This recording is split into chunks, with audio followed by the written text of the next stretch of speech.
नमस्कार दोस्तों। और आज की वीडियो में हम बात करने जा रहे हैं एक ऐसे पौधे की जिसको इंडोर्स के साथ साथ आउटडोर्स भी रखा जा सकता है। आप चाहें तो इसको अपने लिविंग रूम में, पोर्च में, किचन में, बाथरूम्स में कहीं भी रख सकते हैं। और एक ये बहुत ही अच्छा एयर प्यूरिफाइंग प्लांट माना जाता है। नासा ने भी इसको एयर प्यूरिफाइंग प्लांट की लिस्ट में रखा है।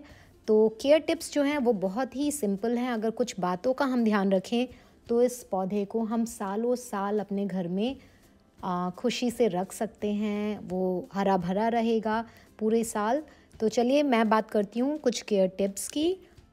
अपने नेचुरल हैबिटेट में ये पौधे ट्रॉपिकल क्लाइमेट में बड़े बड़े पेड़ों के नीचे उगते हैं, जहाँ से इनको इनडायरेक्ट ब्राइट फिल्टर्ड लाइट मिलती रहती है। तो आपको अपने जब इन्हें घर में लाना है तो ऐसा स्पॉट इसके लिए चुनना है जहाँ पे इसको इनडायरेक्ट दिन भर में इनडायरेक्ट रोशनी मिलती रहे, सीधी धूप की किरणें इसके ऊपर ना पड़े।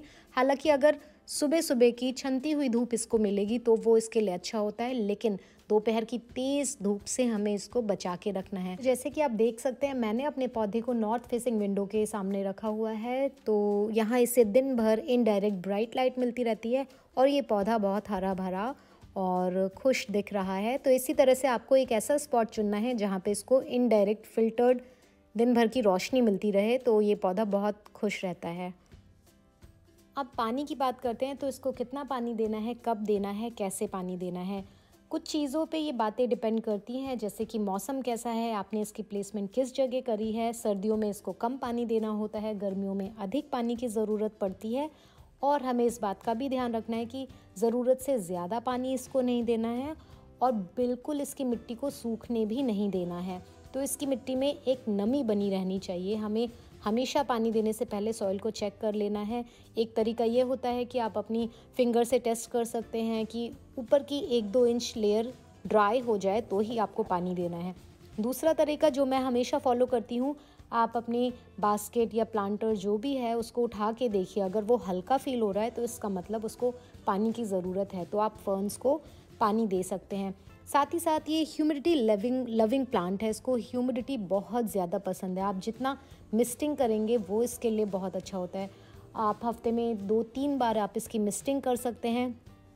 और अगर एयर में बहुत ज़्यादा ड्राइनेस है तो आप पेबल ट्रे लगा सकते हैं। जैसे कि किसी भी ट्रे में आप कुछ पत्थर वगैरह रख के और फिर उसको पानी से भर दीजिए और उसके ऊपर आप अपना पौधा लगा दीजिए, तो इसको ह्यूमिडिटी मिलती रहेगी। और अपनी नेचुरल हैबिटेट में भी ये पौधे ह्यूमिडिटी में रहते हैं, तो इनको ह्यूमिडिटी बहुत ज़्यादा पसंद है।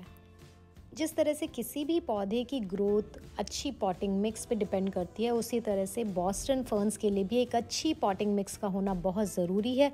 और अच्छे से मेरा मतलब यहाँ पे है एक organically rich well draining soil होनी चाहिए, जो कि बॉस्टन फर्न्स की ग्रोथ के लिए बहुत ज़रूरी है। अब हमें इसके लिए क्या करना है, हम अपनी पॉटिंग मिक्स को 2 पार्ट में डिवाइड कर सकते, जिसमें आपको एक तरफ 50% कोको पीट को रखना है, जिसमें आप चाहें तो 20% गार्डन सॉइल मिक्स कर सकते हैं, 30% कोको पीट मिक्स कर सकते हैं, या प्योर कोको पीट को रखिए या दोनों को मिला के रखिए। मैं पर्सनली कोको पीट ही यूज़ करती हूँ क्योंकि वो लाइट होता है। अगर आप स्पेशली हैंगिंग बास्केट में लगा रहे हैं तो बास्केट लाइट रहती है, उठाने में आसान रहता है। और जो रेस्ट 50% है उसमें आपको 30% पेरालाइट यूज़ करना है, जो कि ड्रेनेज को बढ़ाता है।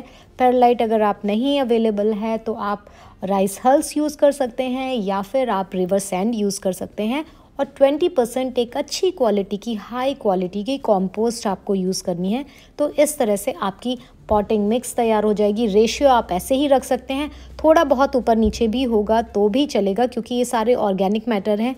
ये आपकी पॉटिंग मिक्स या आपके पौधे को नुकसान नहीं करने वाला है। तो आप अच्छे से इन सबको मिला लीजिए। ऑर्गेनिकली रिच आपकी पॉटिंग मिक्स तैयार हो जाएगी, जिससे आपका पौधा बहुत ज़्यादा हरा भरा रहेगा। और अब बात करते हैं फर्टिलाइज़र की। तो ओवर फर्टिलाइज़र देने से हमको बचना है। इस पौधे को बहुत ज़्यादा फर्टिलाइज़र की ज़रूरत नहीं पड़ती। एक बार आप ग्रोइंग सीज़न में, एक बार आप जैसे कि स्प्रिंग में 3 महीने में एक बार और समर के टाइम में 3 महीने में एक बार आप किसी भी ऑर्गेनिकली रिच लिक्विड फर्टिलाइज़र से अपने पौधे को फर्टिलाइज़ कर सकते हैं।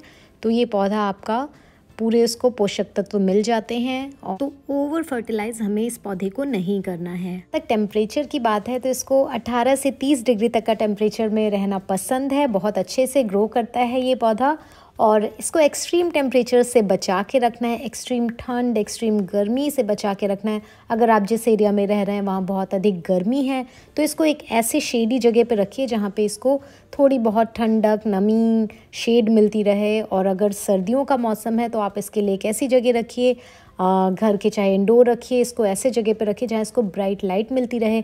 गर्मियों में आप मिस्टिंग करते रहिए तो ये पौधा बहुत अच्छे से रह लेता है। हालांकि इस पौधे का फेवरेट सीज़न जो है वो बरसात का मौसम है।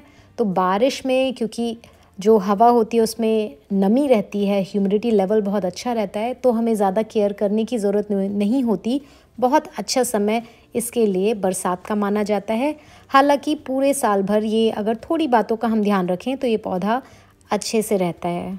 और अब बात करते हैं प्रूनिंग, रीपॉटिंग एंड प्रोपगेशन की। तो प्रूनिंग मतलब कि इसकी आप समय समय पे ट्रिमिंग कर सकते हैं पत्तियों को। अगर आप देख रहे हैं कोई ब्राउन हो गई हैं टिप्स, इसकी येलो हो गई हैं किसी भी वजह से, तो आप उसको ट्रिम कर सकते हैं। और कभी कभी ये पौधा ओवर ग्रो कर जाता है, बहुत ज़्यादा इसकी फ्रॉन्ट्स जो हैं बहुत ज़्यादा लंबे हो जाते हैं, और अगर आपको वो पसंद नहीं आ रहे तो थोड़ी थोड़ी इसकी ट्रिमिंग कर सकते हैं, जो कि ग्रोथ को और प्रमोट करता है। आप जितना ज़्यादा ट्रिम करते हैं उतनी ही ग्रोथ बढ़ती है।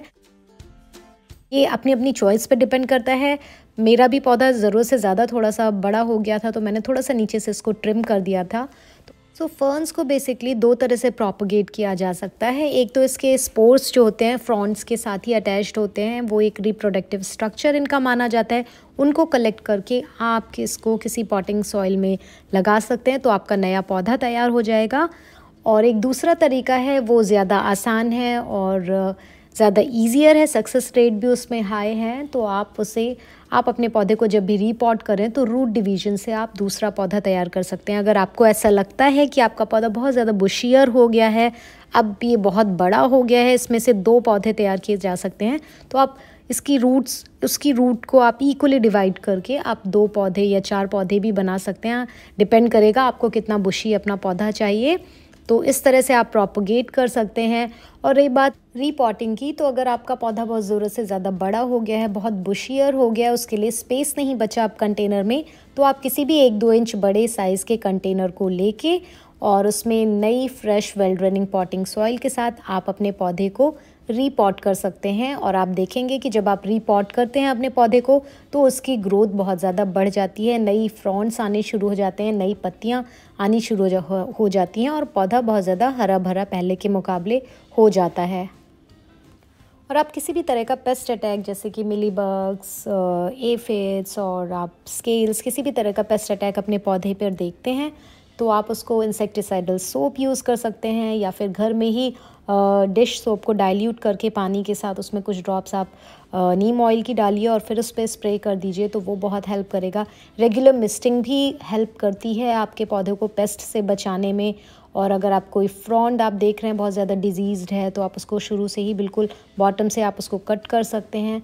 तो ये कुछ तरीके हैं जिससे आप पेस्ट कंट्रोल कर सकते हैं। तो बॉस्टन फर्न्स एक बहुत ही वर्सटाइल और दुनिया के बहुत पुराने पौधे हैं। अगर आप चाहें तो इनको कंटेनर्स में लगा सकते हैं, आप हैंगिंग बास्केट्स में लगा सकते हैं, इंडोर्स रख सकते हैं, आउटडोर्स रख सकते हैं। बस आपको कुछ बातों का ध्यान रखना है, जैसे आपको सही तरीके से इसको पानी देना है, इसकी मिस्टिंग करते रहना है, फर्टिलाइज़र बहुत ज़्यादा ज़रूरत से ज़्यादा नहीं देना है। बस इन बातों का अगर आप ध्यान रखेंगे, राइट पोजीशनिंग का ध्यान रखना है, बहुत तेज़ धूप में इसको नहीं रखना है, तो आप देखेंगे कि आपका पौधा सालों साल हरा भरा रहता है।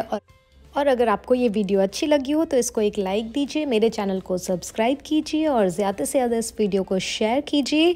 और हम फिर से किसी नए पौधे के बारे में बात करेंगे या किसी और गार्डनिंग टिप्स को मैं शेयर करूँगी आपसे। तब तक के लिए stay happy and happy planting. नमस्कार।